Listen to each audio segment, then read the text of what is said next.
നമുക്കൊരു ആവോലി fish curry ആയാലോ. അതിനാവശ്യമായി ഞാനിവിടെ എടുത്തിരിക്കുന്ന 6 ആവോലി മീനാണ്. കഴുകി വൃത്തിയാക്കി എടുത്തതാണ്. ഒപ്പം 1 കപ്പ് തേങ്ങ, 1 ടീസ്പൂൺ മഞ്ഞൾപ്പൊടി, ഒപ്പം ഉള്ളി, വെളുത്തുള്ളി, പച്ചമുളക്, ഇഞ്ചി, കരിവേപ്പില ചതച്ചത്. നമ്മൾ അരച്ച് വെച്ച മസാലയാണിത്.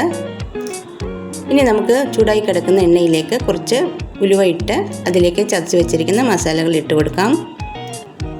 മസാല നന്നായി വഴണ്ട് വരുമ്പോഴേക്കും അതിലേക്ക് എരിവുള്ളതും എരിവില്ലാത്തതുമായ 2 ടീസ്പൂൺ മുളക് പൊടി ചേർത്ത് കൊടുക്കാം. മസാല നന്നായി വഴന്ന് വരുമ്പോൾ അതിലേക്ക് കുടംപുളി ചേർത്ത് കൊടുക്കണം. ശേഷം അതിലേക്ക് 1 ഗ്ലാസ് വെള്ളം കൂടി ഒഴിച്ചു കൊടുക്കാം. ശേഷം ആവശ്യത്തിന് ഉപ്പ് ചേർത്ത് കൊടുക്കണം.